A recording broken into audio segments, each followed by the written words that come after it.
You hang your coat by the door, maybe your keys, maybe a shopping list or a child's drawing. The front door is part of your everyday rhythm: open, close, leave, return. But what if I told you that this same door could be quietly draining your energy? That every time you walk through it, something heavy might be walking in with you. Sometimes homes feel tired, not broken, just off. The air feels stale. The light doesn't quite move the way it used to. You clean, you rearrange, you burn sage. Still, something lingers. In ancient Feng Shui, this is not imagination, it's energetic buildup. Your front door is more than an entrance. It's your home's mouth, its breath. And just like our own breath can carry tension, our doorway can carry stress, envy, or even stagnant luck. But what if one small ritual could change that? Across many cultures, garlic wasn't just a spice.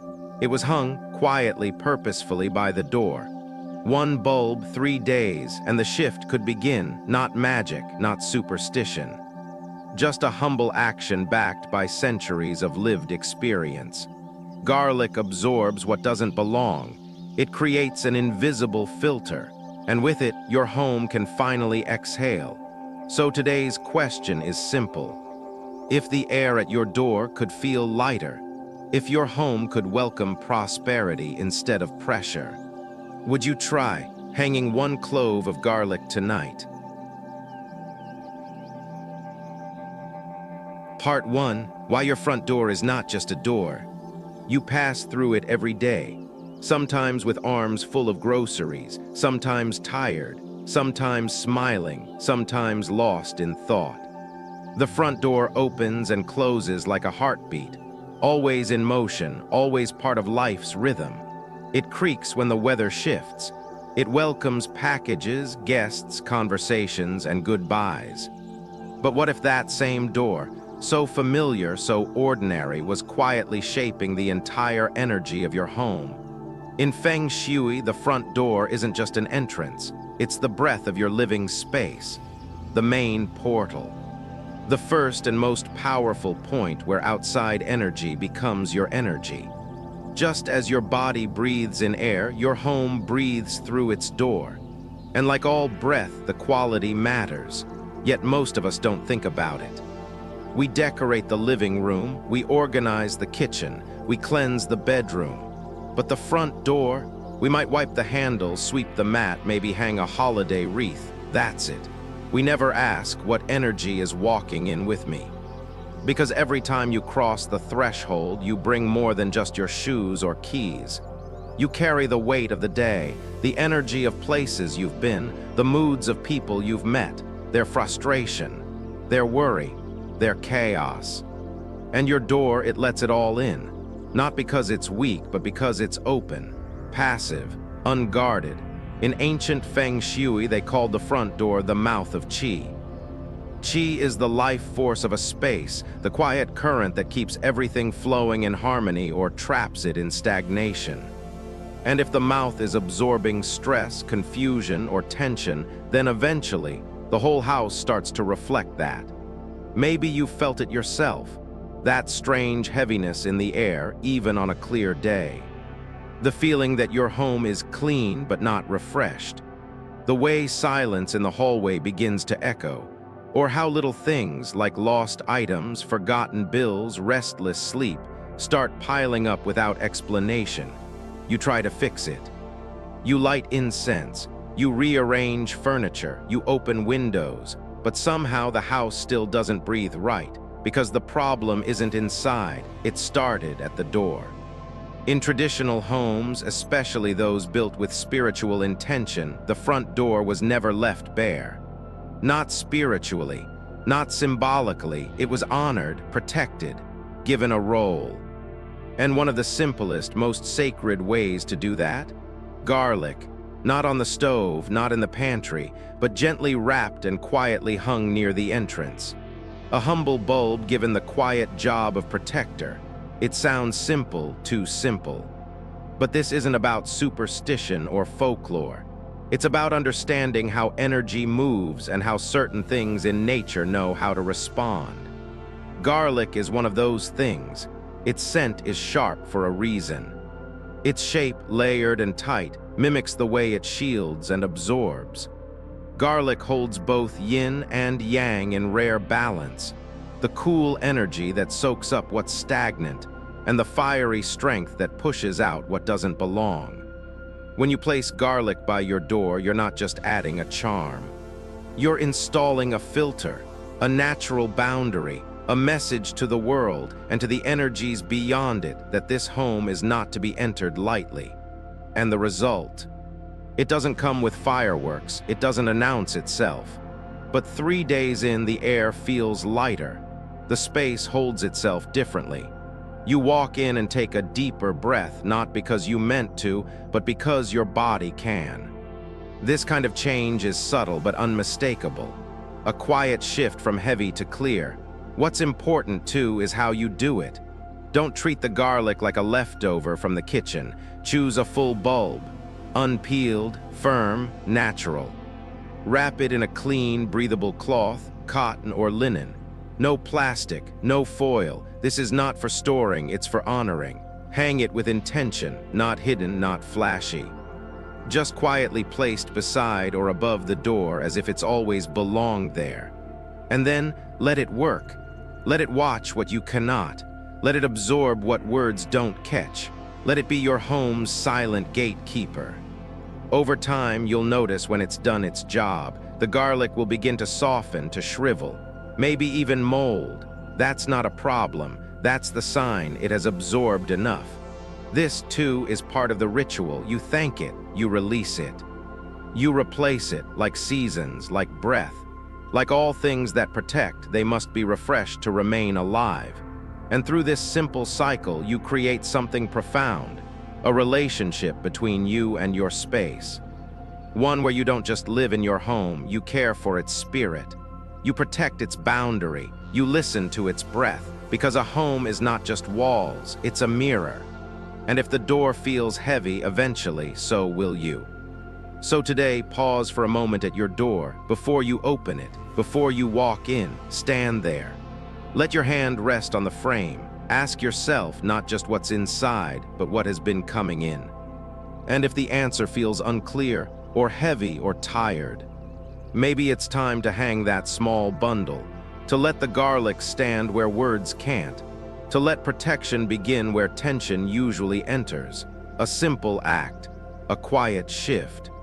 But sometimes that's all it takes, to turn a doorway into a guardian, to turn your return home into a deep exhale. Part 2, the forgotten power of garlic. There are things we use every day that we no longer truly see. Garlic is one of them. We chop it, we sauté it. We smell it crackling in the oil and say, "Ah, this smells like home." But that's all it becomes, a flavor, a habit, a kitchen default. We forget that it was once medicine, that it was once amulet, that in ancient homes it was never just for food. It was a protector, not because someone said it should be, but because people lived with it long enough to feel its power. There was a time when elders didn't explain much. They just did. They tied a clove of garlic with red string and hung it by the window. They tucked one under a child's pillow during storms. They placed 3 bulbs in the pantry during hard winters. No words, no ceremonies, just presence, just trust in what worked. And when someone asked, "Why garlic?" they simply said, "It keeps things out." Today, in a world of noise and explanation, we've forgotten that feeling. We want proof, we want science, but deep down what we really want is relief. A home that feels safe again, a sleep that's soft again. A moment where the air feels light, not loud. And garlic remembers how to do that even when we don't. Its energy is quiet but not weak. It doesn't chase anything away with force. It draws, it absorbs. And then when it's full, it simply says, "Enough." This is the kind of power we forget to respect, gentle, steady, selfless. You can feel it when you peel a clove. The layers, so thin, so papery like skin. Each one protecting the heart at the center. It's not flashy, not fragrant at first, but slice it, press it, and suddenly the air changes. The scent sharpens, the whole room shifts. That shift is what the ancients felt too, and they knew. This isn't just food. This is energy alive in form. In energetic traditions, whether Taoist, Buddhist, or folk rituals from Europe to the Middle East, garlic was known to bridge both worlds, the visible and the invisible. Its sharpness wasn't just a smell, it was a signal.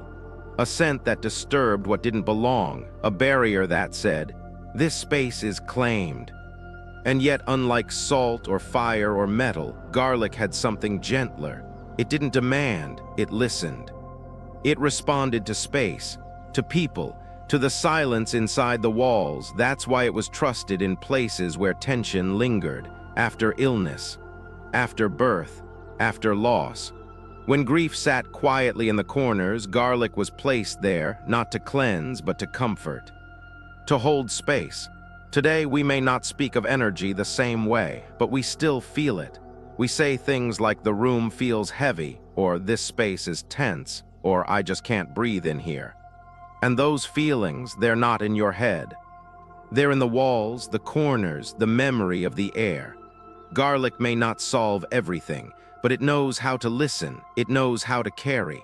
And that's a rare gift in a world that never stops shouting. There's also something else, something quieter. Garlic, by its nature, changes form as it works. At first, it's crisp, firm, protected. Over time, if left in a space filled with tension, it begins to soften, it darkens. Sometimes it molds. People say, "It's gone bad." But those who understand energy say, "It's done its job." Because garlic takes in what we can't always name. The argument that never resolved. The disappointment that settled in your stomach. The fear you didn't speak. The sadness that floated uninvited through the hallway at night. It absorbs what lingers, and when it's full, it shows you, not with drama, but with decay. And in that moment, you're invited to do the same, to release. You remove it, thank it. Replace it, not out of duty, but out of rhythm, like watering plants, like changing sheets, like starting fresh. This act becomes its own kind of healing, not mystical, not magical, just natural, like composting, like breathing out. And then there's the matter of where garlic goes. It's not about scattering it randomly. Garlic isn't a fix-all. It's a conversation with space. Near the front door, it guards. Near the kitchen, it balances the fire. Near the bed, it calms the mind. In the rice container, it protects what nourishes. At the altar, it amplifies offerings. In the car, it travels with your energy. In your bag, it walks through the world with you, silent, alert. Each placement isn't about superstition. It's about relationship. How you move, where you feel exposed, where you feel drained. Garlic asks, where do you need a witness? Where does your space need to exhale? And when you listen, it answers. Softly, without sound. But you'll know, that's why the garlic ritual is never just a trick. It's not about luck or charm or ancient mystery. It's about awareness. A way to say, I see what this space is carrying. I care enough to lighten it. And yes, sometimes it really is that simple. You hang a clove, the air shifts, you feel lighter, things flow more easily. Tension fades faster, you sleep better, you remember what calm feels like. It doesn't fix everything, but it clears a path. And in a noisy, crowded world, sometimes that's all we need. So the next time you slice garlic for dinner, pause, hold a clove in your hand a little longer, feel its weight, its scent, the quiet layers holding so much history. Think about how many generations trusted it, not just for flavor, but for protection. And ask yourself, not just what does this taste like, but what can this carry for me now? Because maybe garlic isn't just for cooking. Maybe it's what your home has been quietly waiting for. Part 3, why 3 days matter. It always seems too simple. Just hang a bulb of garlic for 3 days, they say. And your mind answers, 3 days, that's it? We're used to things being instant or eternal. If something doesn't work right away, we give up. If it doesn't last forever, we don't trust it. But nature doesn't move like that. Neither does energy. It flows in cycles. It pulses, resets, renews. And sometimes, 3 days is exactly the space needed for change to begin. Because in many sacred traditions, across cultures, across centuries, 3 is not just a number, it's a turning point. The first day is contact. The meeting of old and new, you place the garlic, the space notices, a subtle vibration shifts, the boundary is marked. The filter awakens, but on the first day everything is still layered. Old energies haven't left yet. The garlic hasn't fully opened. Your body hasn't noticed the difference. It's like the first deep breath after holding your lungs tight for too long. You know you're breathing again, but the tension hasn't softened yet. The second day is when movement begins. The garlic draws in what's been stuck, not with force, not with magic, just with presence. Like a sponge placed in still water, there's no splash, but the absorption is steady. This is often when small things shift. You might sleep better, you might breathe deeper. A sound in the house feels less sharp. A corner that once felt heavy now seems quiet. But the third day, that's when the house exhales. That's when the boundary becomes real. The garlic has drawn in what needed to be cleared. It's anchored itself to the energy of the space. And you, whether consciously or not, begin to feel different, not transformed, but lighter, less distracted, more present. And it's not because the garlic did something to you. It's because it did something with the space, so you could finally return to yourself inside it. 3 days is also the ancient threshold of change. In Eastern traditions, it marks the movement from one energetic phase to another. In Buddhist rituals, it's often used for purification. In Taoist healing, it's the base cycle of energetic clearing. Even in nature, wounds begin clotting after 3 days. Seeds first sprout in that time. The moon takes roughly 3 days to shift from one visible phase to the next. 3 days is long enough for settling. Long enough for the garlic to begin absorbing. Long enough for your nervous system to feel the shift without even knowing why. And that's the beauty of it. You don't have to understand energy to feel what's true. You just have to allow space for something to change.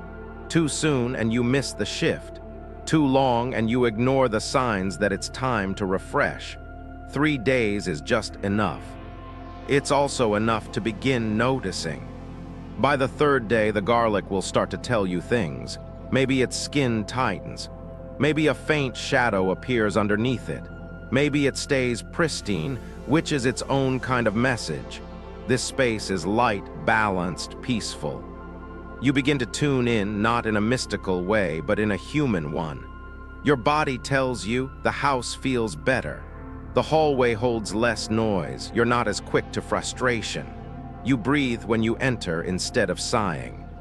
And suddenly this small ritual doesn't feel small anymore. It feels like a doorway, not just into your house, but into a different way of relating to your space. 3 days also gives your intention time to settle. The act of hanging garlic is physical, but it's also emotional. It's a way of saying, I care about what comes into my home. I want to protect peace. I am ready to release what no longer serves.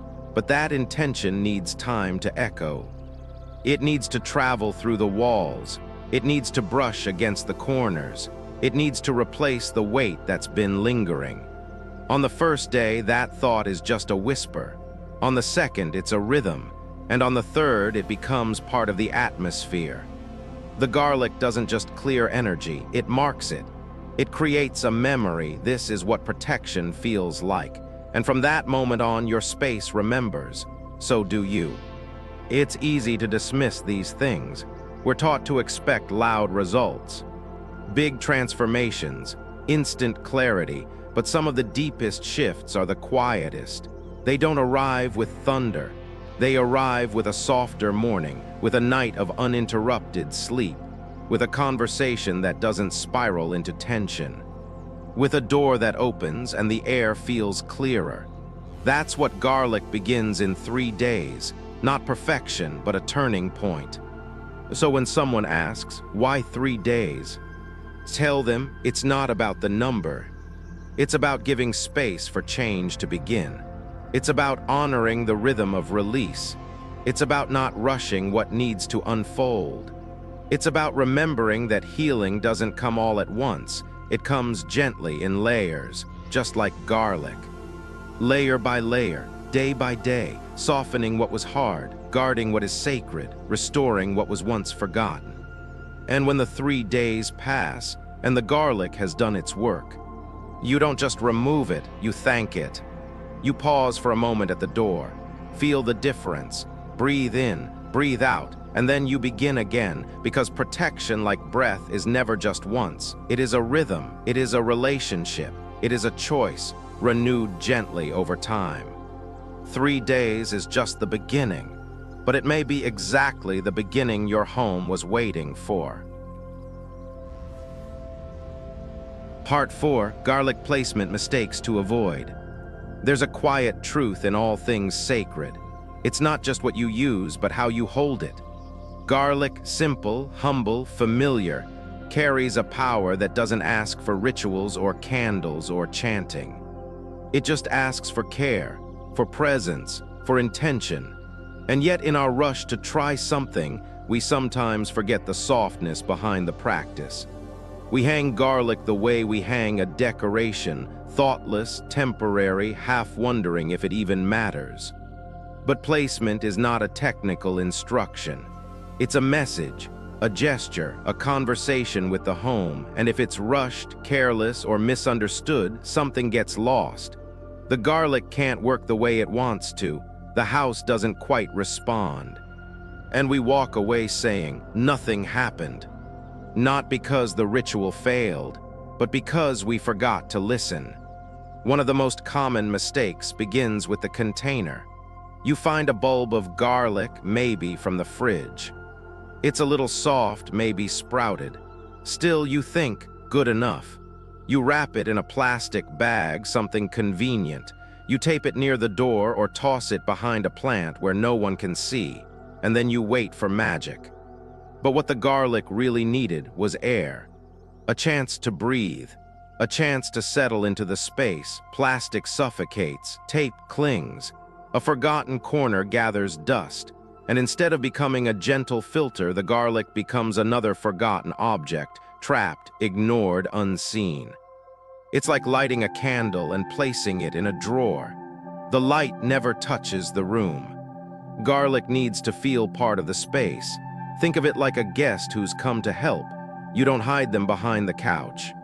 You offer them a quiet, respectful seat. You clear a little space. You allow them to be present. That's why breathable cloth is essential, not just for air, but for symbolism. When you wrap garlic in soft fabric, linen, cotton, muslin, you're saying, you belong here. You are welcome to work gently. I will care for you as you care for me. It's not a ritual of grandeur, it's one of humility. And this act, done with care, becomes sacred. Another mistake, clutter. Sometimes we hang garlic near the front door, but surround it with shoes, boxes, hanging jackets, keys, umbrellas. It disappears in the noise. But a protector cannot protect if it is buried. Think of a lantern left in a storm, hidden under too many layers. The light is still inside, but no one sees it. No one feels it. Garlic is subtle, but it needs space to whisper its strength. So clear a small area, even just a few inches. Let it breathe. Let it stand. It doesn't need to be the center of attention, but it deserves not to be buried in the rush of our routines, because energy flows where we create openings. And garlic does its best work in open hands, open corners, open hearts. Then there's the matter of time. We live in a world of urgency. If something doesn't work in one night, we move on, but garlic isn't a spell, it's a rhythm. You hang it, you wait, you observe, you trust. And if you leave it too long, months on end, forgotten, gathering dust, it begins to wither not from age, but from neglect. Like anything that absorbs, garlic reaches a limit. When it's done its work, it changes, it softens, it darkens, it gives you a sign, I've carried enough, let me go. If we ignore that, we don't just lose the effect, we create stagnation. Because what once absorbed negativity now holds it, and instead of clearing energy, it begins to echo it back. This is not punishment, it's just nature. Everything has a cycle, and garlic's message is simple. Thank me, release me. Begin again. One more mistake we often don't notice, placing garlic with doubt. You hang it, but you laugh at yourself. You say, this probably won't work, but why not? You treat it like a joke, a maybe, a test. And garlic, gentle as it is, doesn't take offense. But your space listens. Your home hears the words you speak to it. And when you place something in the room with uncertainty, the room responds the same way. Energy follows feeling. And when you give a practice half of your trust, it can only give you half of its blessing. But when you say, quietly, not dramatically, I'm ready for something to feel better, the shift begins. Because your home is not a tool, it's a partner. It reflects what you offer. It holds what you hold. It listens when you whisper your needs. So how do we place garlic with presence? It's simple.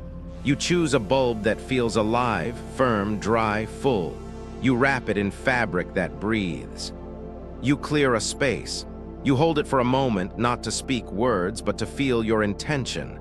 Then you hang it, not hidden, not worshipped, just quietly there. And as you do, you don't expect lightning. You don't wait for proof. You just let the house exhale. And in that stillness, the garlic begins its work. Not with drama, but with grace. Because the truth is, it's not about doing it right. It's about doing it with care, a small act done with respect. In a home that's ready to breathe again, garlic doesn't ask much. It only asks to be part of the space, not just placed in it. And when you honor it that way, your home responds, not with noise, but with softness, a silence that holds you. A doorway that welcomes, a room that remembers how to feel light again. Part 5. What happens when garlic has done its job?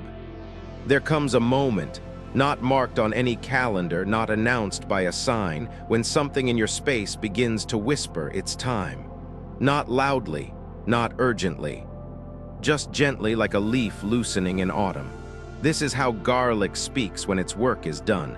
At first, you might not notice. Life moves fast. The garlic hangs quietly as it always has. But one day you pause at the door. Your eyes linger and something feels different. The bulb looks softer. The skin, once firm and tight, has begun to wrinkle. Maybe there's a slight shadow beneath it. Maybe the scent has faded. Maybe a small spot of mold has crept in at the edge.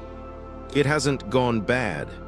It's simply full of what it was meant to hold, full of the tension it caught before it reached your heart, full of the weight it carried in silence, arguments unspoken, envy uninvited, moods that passed through but didn't stay. It did what it came to do, and now, like all things that serve with grace, it's ready to go. This moment, too, is part of the ritual. We often think protection is a one-time act. We place the garlic and move on, expecting it to guard endlessly like a lock on a door. But protection is not permanent. It's relational. It's cyclical. It's alive. Everything that absorbs must one day release. Everything that filters must one day be refreshed. And garlic, for all its quiet strength, is no exception. To keep it hanging after its work is done doesn't deepen its effect, it dulls it. And more than that, it begins to reverse. Because what was once a vessel of clearing becomes a sponge that can hold no more. Instead of softening the space, it starts to cloud it. Instead of guarding the door, it becomes another source of weight, not because it failed, but because we forgot to let go. Letting go is its own kind of wisdom. It says, I saw what you carried for me. I honor what you absorbed. And now I release you, so we can both begin again. There's beauty in that cycle. It's not about throwing something away. It's about completing the circle, like composting what fed you, like exhaling after a long breath, like saying thank you before closing a chapter. When you remove garlic that's done its job, do it gently. Don't just grab and toss. Pause, hold it for a moment, feel its texture, how it's changed from when you first placed it. Acknowledge it not as a thing, but as a quiet witness to your space. You can speak aloud or whisper within, thank you for protecting this home. I release you with gratitude. Then choose how to part with it. Some wrap the used garlic in cloth and bury it in the earth, letting it return to where it came from. Some place it in a fire or compost. Some simply dispose of it, but with care, not haste. What matters is not the method. What matters is the moment, the presence, the pause, the respect. And then you breathe again. Not just the home, but you. You notice how the space feels emptier, but in a freeing way, like a room after a guest has gone. Like silence after a long song. There's room again, and in that room something stirs, readiness, to choose a new bulb, to begin again, to reopen the space with softness. This rhythm, place, protect, release, renew, is the true art behind garlic's presence. It teaches not just how to shield a home, but how to care for it. How to tend to energy like a garden, knowing when to water, when to trim, when to replant. It teaches you to notice the moment after protection. To stay in relationship with your home, not just when something feels wrong, but when it feels ready for something new. So often we cling to what once worked. We hold on out of habit, out of comfort, out of fear that letting go might invite something unwanted. But garlic, in its quiet wisdom, reminds us, endings are not danger, they are doorways. Releasing what has served you makes space for what will serve you next. This practice becomes more than Feng Shui. It becomes a mirror, a way to see how you move through your own life. Do you notice when something is complete? Do you pause to say thank you? Do you resist the change or greet it gently? Your garlic ritual can show you. Because if you can learn to release a small bulb with care, you begin to learn how to release other things too. Ideas that no longer support you, habits that no longer nourish, emotions that have run their course.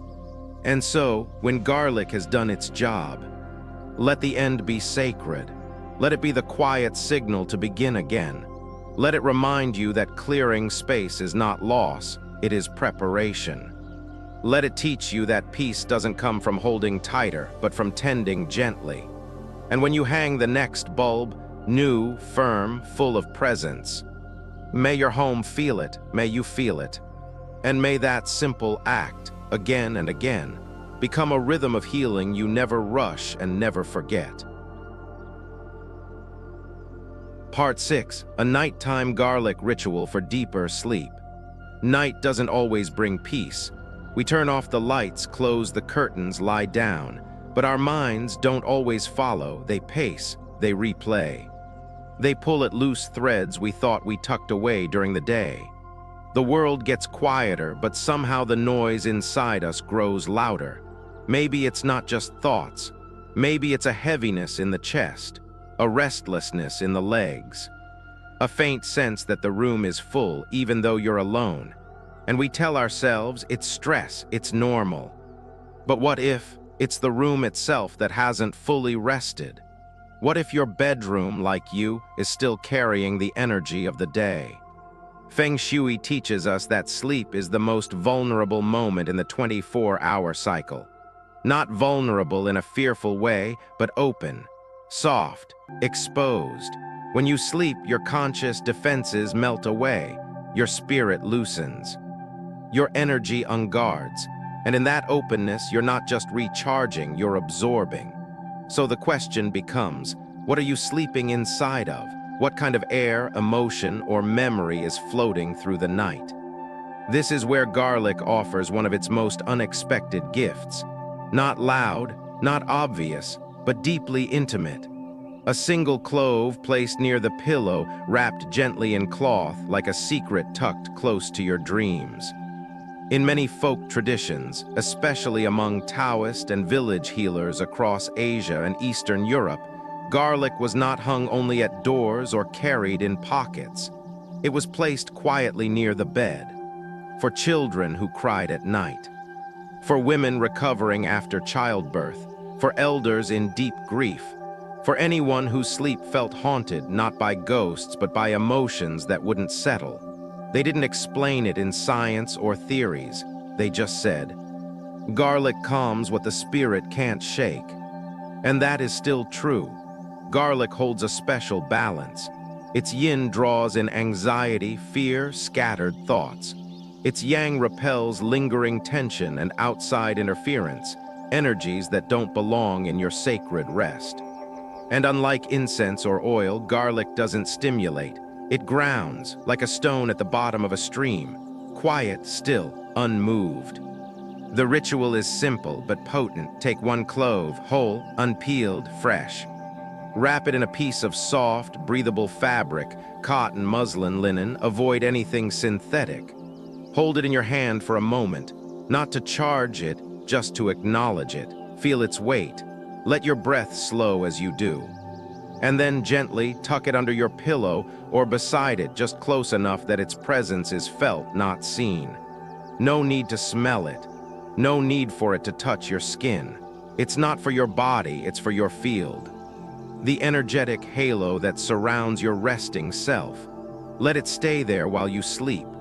Let it do what garlic does best: absorb without judgment, repel without noise.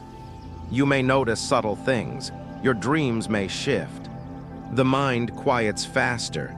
You wake feeling less pulled apart. You sleep more deeply, even if for fewer hours. Some people report a calm unlike anything they expected. Not dramatic, just clean, clear. A sleep that feels like a soft cave, where nothing from the day can follow. And if you live in a space with shared energy, apartments, old walls, nearby traffic, this simple ritual creates a boundary that doesn't rely on architecture. It's your personal gatekeeper for the hours you can't defend yourself. It stands for you while you surrender. It watches while you release. It holds while you float. And like all things in this practice, garlic has its cycle. After a few days, maybe a week, you'll sense when it's time to replace it. The clove softens, or changes color, or feels full, even if you can't explain how. That's your cue. Remove it, thank it. Dispose of it gently, buried, burned, or simply released with breath. And when you do, don't rush to replace it. Give your pillow a night of emptiness. Let the space remember its own quiet. Then, when you're ready, begin again. This isn't about superstition, it's about support. A way of saying, I want my sleep to be protected. I want my rest to be clean. I want to stop carrying what I no longer need, especially at night. And garlic in its humble form responds, not with magic, but with service, with stillness, with a kind of quiet knowing, I'm here, sleep now, you're held. So tonight, if your thoughts feel scattered, if you dread the silence more than the noise, if your body is tired, but your energy won't settle, try it. Just one clove, wrapped, placed, trusted. And then close your eyes, not in tension, but in invitation. Let the room soften. Let the day fall away. Let garlic do what you no longer have to. Sleep well. You're safe now. Final, there is a quiet kind of care that doesn't need explaining. A hand that ties soft fabric around a clove. A pause before the door opens. A whisper of thank you before sleep begins. These gestures may seem small, but they change the way a space breathes. Not every ritual needs to be grand. Some are folded into the rhythm of daily life, so gentle you forget they're sacred. But the home knows. The walls remember. The body feels it, subtle but sure. Garlic in all its ordinariness becomes something else in this context. Not spice, not superstition, but presence, a quiet keeper of boundaries, a soft guardian of breath. A reminder that energy, like love, is better when tended to with consistency than intensity. So let the garlic hang, not as a cure, but as a conversation. Let it mark your door, not as a charm, but as a choice. Let it grow soft when the time comes, and when it does, do not hold on. Release with grace, begin again, and each time you do, you may find not just a lighter home, but a lighter self, one breath closer to the peace you were always seeking. If your home could speak, what would it thank you for today?